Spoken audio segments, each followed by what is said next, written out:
I'm Ari Finling, and I'm from New York City. I love New York City. I think it's one of the most exciting cities in the world. I enjoy driving, but I almost never drive in the city. For one thing, it's too expensive. And if you do drive in the city, you spend most of your time stuck in traffic, and parking is even more expensive than gas. So I always get around using public transportation. New York City has a great bus network, and the subway system is convenient and definitely the cheapest. But public transportation in New York City is much more expensive than in many other cities. Luckily, since June 2013, there's been a cheaper alternative to the buses, subways, and cars in Manhattan, and it's a healthier alternative too. This is Penn Station, the busiest railway station in New York City. More than 500,000 people travel through this station every day.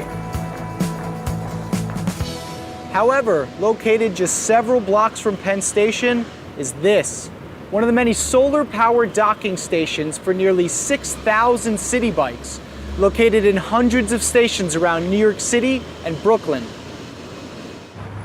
At each of these stations, you can borrow a bike for making short journeys around the city.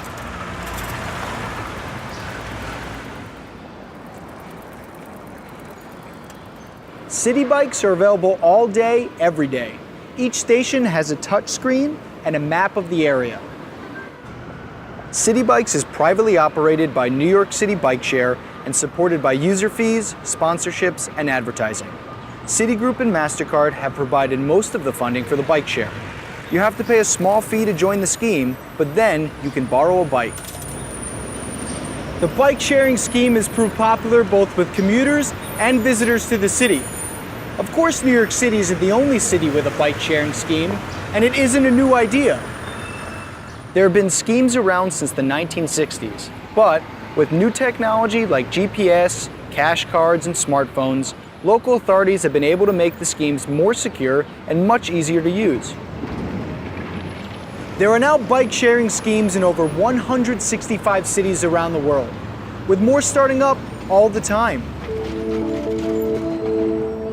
Some of the most successful schemes are the Velib in Paris, Dublin Bikes in Dublin, Ireland, Boris Bikes in London, Bising in Barcelona, and Bixi in Montreal, Canada. But the biggest scheme is in Hangzhou, China, which has more than 60,000 bicycles. Unfortunately, despite the enthusiasm for city bikes, New York City still isn't the most bike-friendly city. There are some bike lanes, but often bikes, cars, and buses have to share the roads, and this can be dangerous.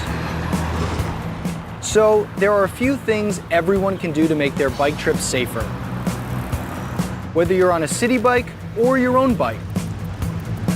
First, you have to obey the rules of the road.